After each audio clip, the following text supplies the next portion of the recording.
Well, yeah, thanks so much for agreeing to have a chat. We're really excited to have you playing right here in Adelaide on Saturday, the 28th of September. It's a hell of a long flight to Australia, Charlie. I'm guessing you wouldn't do it unless you enjoy touring this country. Oh, we love Australia, and just haven't been there as many times as we've been there. It's just not enough. So, and it's been a long time. So, we're all really excited about coming back. And the airplane, well, we'll get to catch up on some reading and watch some movies and get some relaxation. Do they let you travel first class these days, or are you in the cattle class? Well, at my age, uh, I like to be in at least business class, so because otherwise you feel pretty beat up when you get off the plane. Absolutely. I think you've earned that right, Charlie. I'm pleased to hear that. I'd I like can't believe I just turned 80. It didn't make any sense to me. I don't feel like 80. I don't even know how that has anything to do with me. Well, you're doing very well for someone who is 80 to still be able to tour the world. It's amazing. I feel great. My health is good. And even my doctor said, whatever you're doing, keep doing it because I don't see people as healthy as you. That's very often. Yeah, well, it's fantastic. It's like your friend Buddy Guy. He's still going strong, and he's even older than you, isn't he? Uh, Not by much, but I guess he's retiring. And I'm not even thinking about retiring. Well, that's great. That's great to hear. Well, I'd like to go back, Charlie, to the early 60s if I can, and specifically talk about when you arrived in Chicago. I think you were just 18. That must have been an amazing time for you.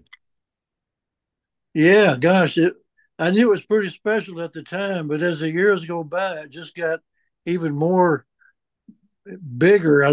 I was too young, it seemed like looking back to realize just how heavy it really was that I got to know and meet and hang out with and play with and sit in with all these wonderful, I mean, big names in blues. I mean, I used to just sit at the table with Howlin and just talk to him like we were just old friends. And Muddy Waters too. He'd invite me to sit down and sit in to play with him. And they were the thing about it was interesting. They were all so encouraging.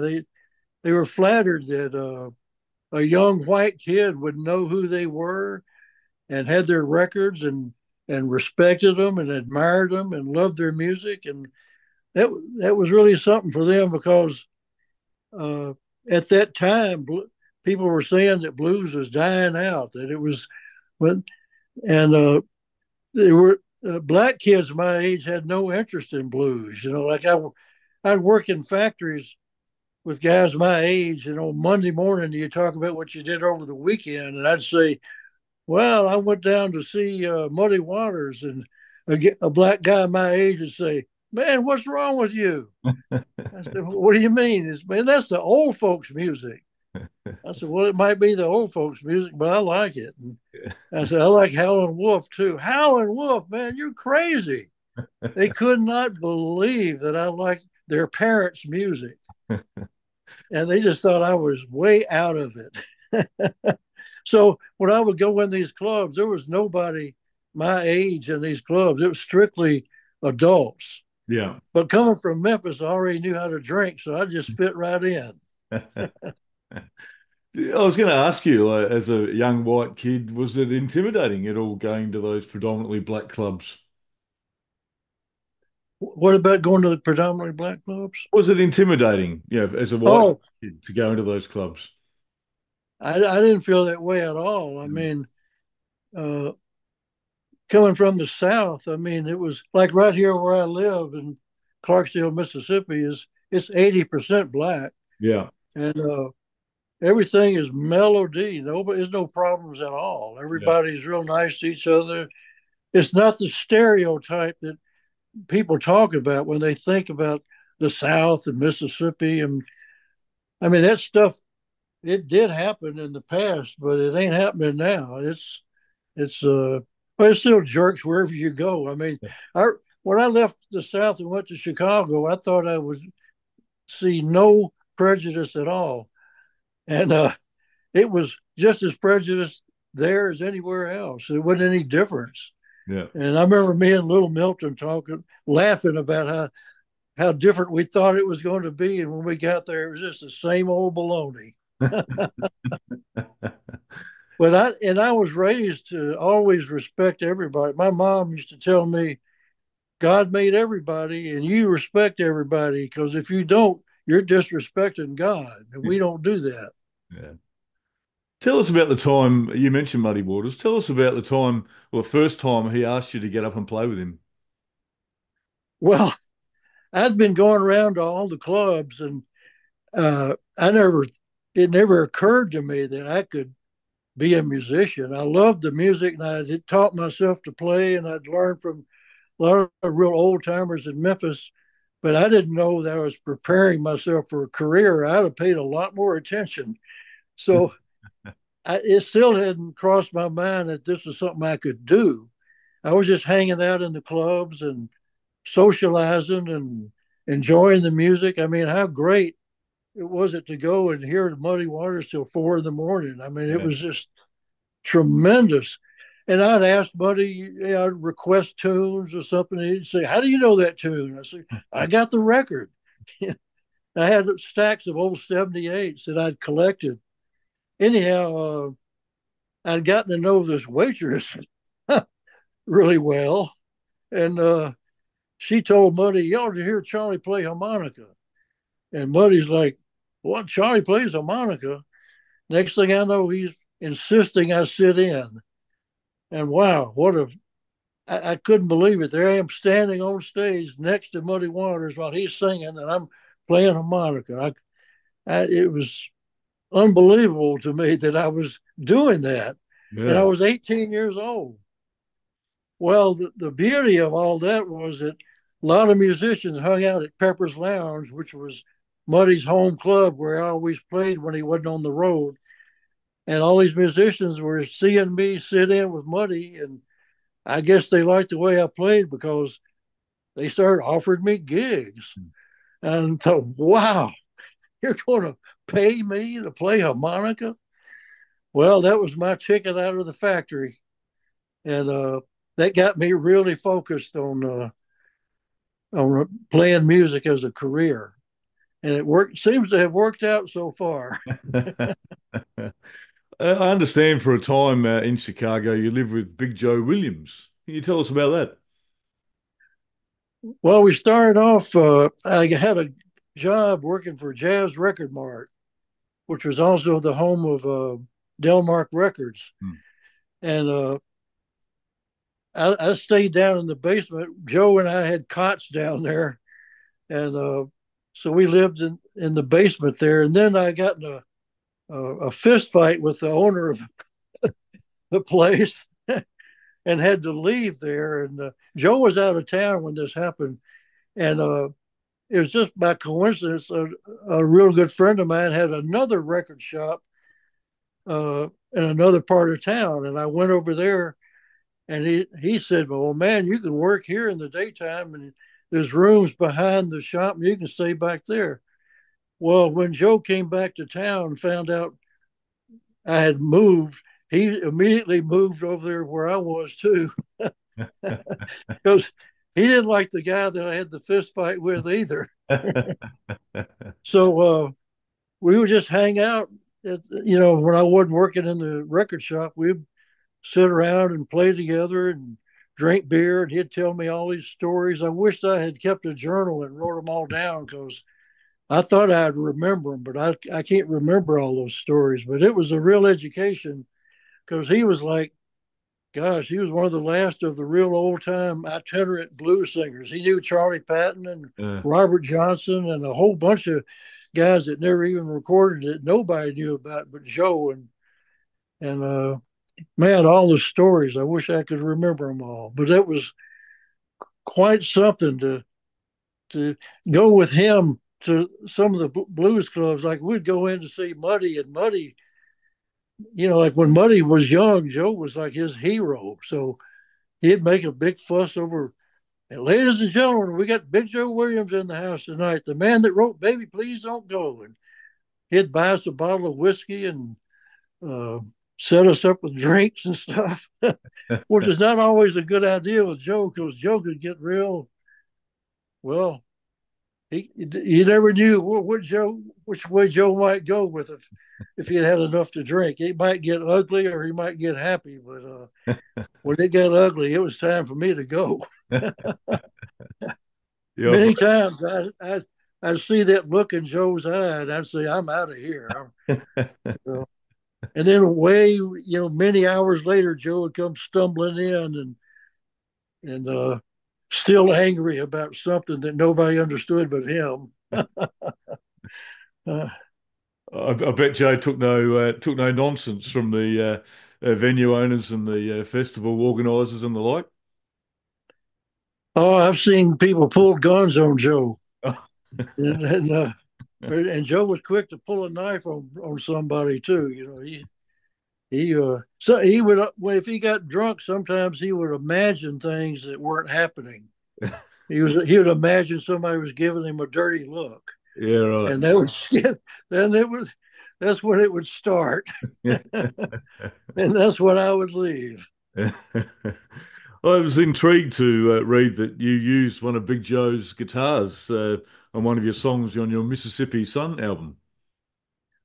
Yeah, we had a mutual friend named Blewett Thomas who lived not far from Joe in Crawford, Mississippi.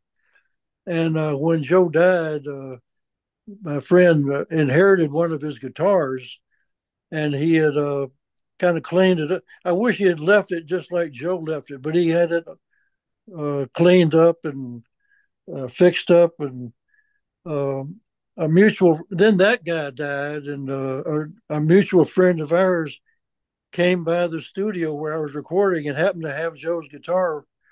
A girl named Libby Ray Watson. She's a guitar player herself Yes. here in Mississippi. She brought it by the studio, and I was playing it, and the engineer said, why don't I record what you're playing? I said, okay. And I just made up something right then. I don't know what it was. It was just a spontaneous instrumental. I think I call it "Remembering Big Joe," and I was Yes. just thinking about Joe while I was playing, kind of playing some of his licks, and I don't know. I couldn't even repeat that song again if you to save my life. But people said they like it. I like to think that Joe's spirit somehow showed up and guided me. Yeah, yeah. What are your memories of playing on Maxwell Street in the early 60s? Oh man, that was wild. Uh, we would start early in the morning around 9 o'clock, and the thing is, we would have played the night before till 5 o'clock. To 5 a.m. Saturday night, Pepper's Lounge and a lot of other clubs would go to 5 a.m. So you only had time to go to one of these all night restaurants and have some breakfast, and then go to the bootlegger and get some alcohol because it was illegal to buy liquor on Sunday in Chicago back then. Yeah, But it was so we'd go to the bootlegger and sit around in his apartment and drink some fortified wine, that 20%, like Night Train or Silver Satin or Reba, that real cheap wine that will get you really high. Knock down a couple of pints of that, then you're ready to play anything. yeah. And that took care of any hangover you might have too. So we'd start around 9 and play till around 2, maybe 3 in the afternoon, and then maybe get a little rest before you play it again that night. Yeah. And then Monday morning, sometimes we'd play a breakfast show that would start at 8 a.m. and go to noon.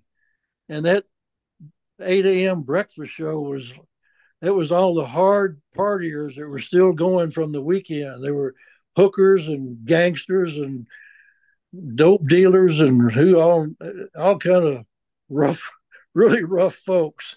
I'd see they'd have a breakfast buffet, they call it. I'd see people pouring whiskey on their cornflakes. That's a rough crowd. Absolutely. But Maxwell Street was so great. It was so cool. it was blocks and blocks and blocks of like an open air flea market, and there'd be a gospel group in one corner and a Mexican mariachi group on another corner, and a blind guy playing guitar in another corner. It was a lot of music all over the place and all kind of weird characters and people selling.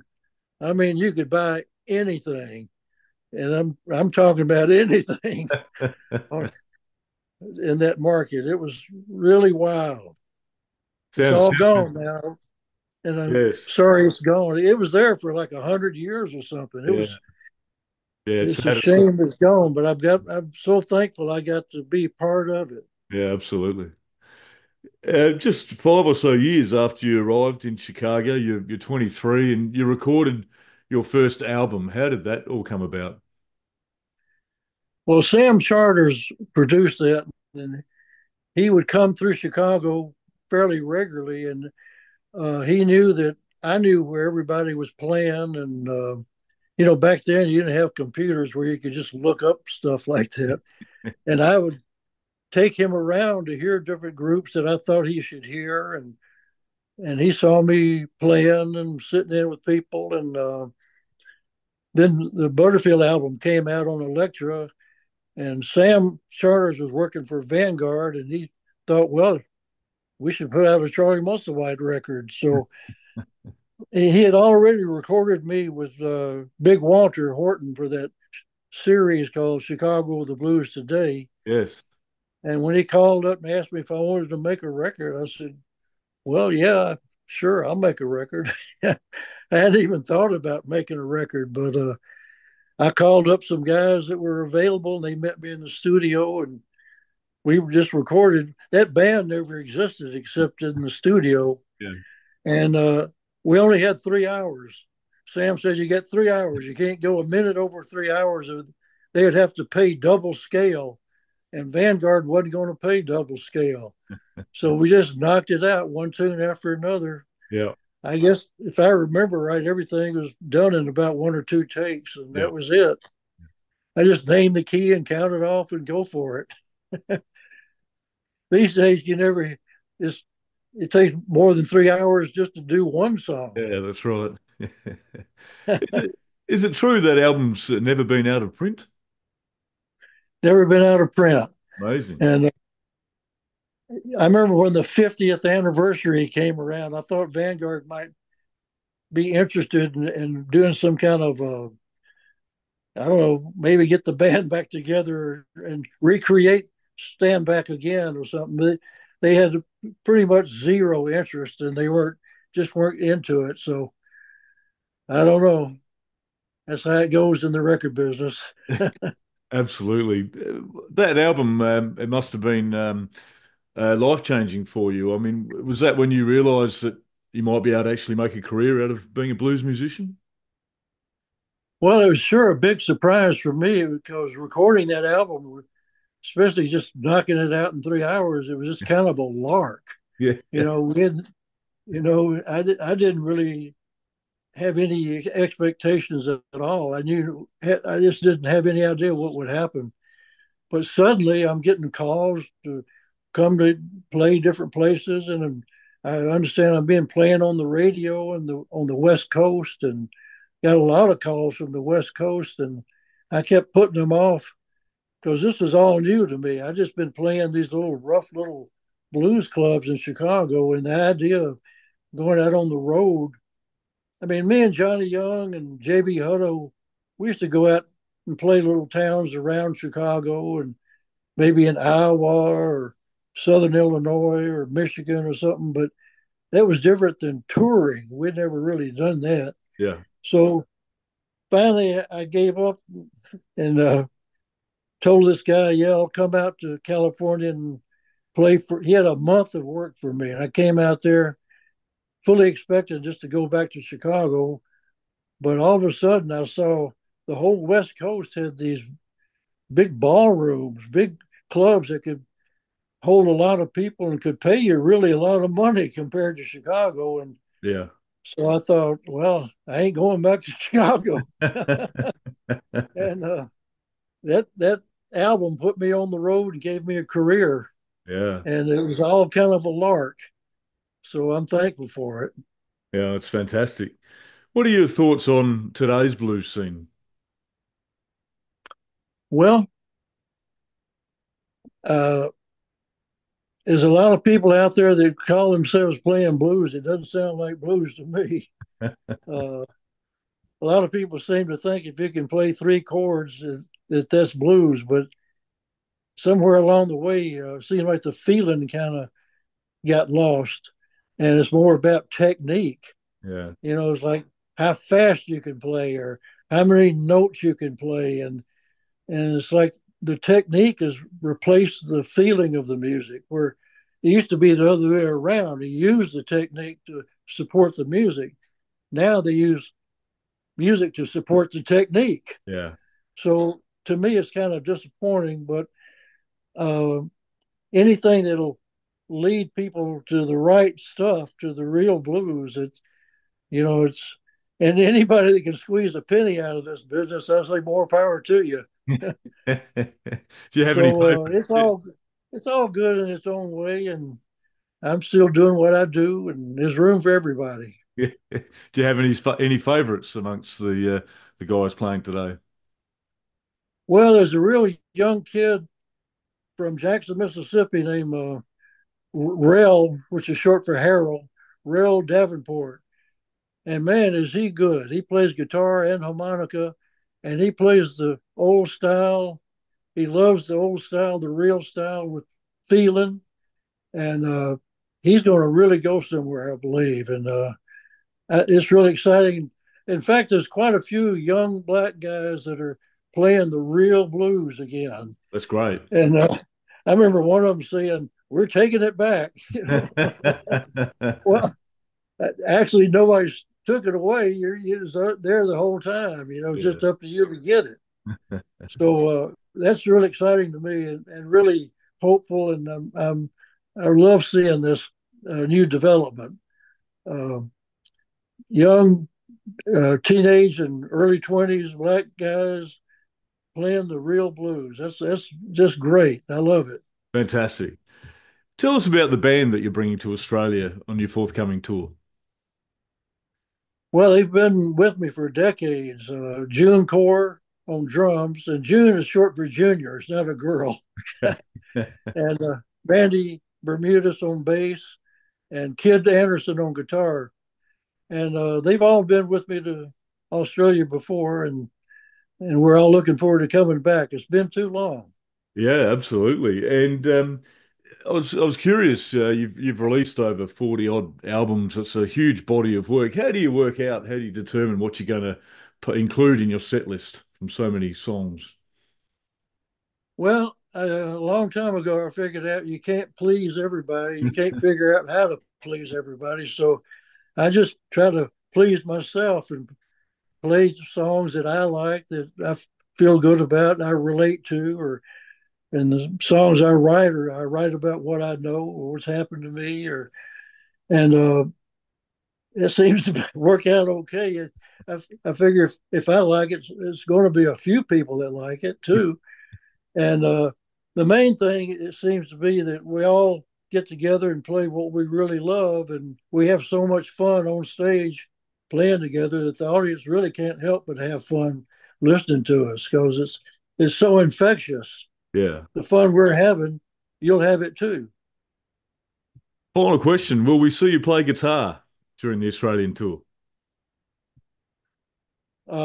Well, I could. I hadn't thought about it, but maybe I'll get a guitar there, and that's a good idea. I think I'll look into that. Charlie, we're really excited to have you playing in Adelaide at the Gov on Saturday, the 28th of September. Very much looking forward to it. Thank you so much for having a chat with me and safe travels. Well, I love talking with you, and I hope to see you when I get there. And we're all really excited to come to Australia. We love Australia. Charlie, thanks very much for the chat. Appreciate it. My pleasure. Take care. See you there. Cheers. See you. Bye. Thank you. Thank you.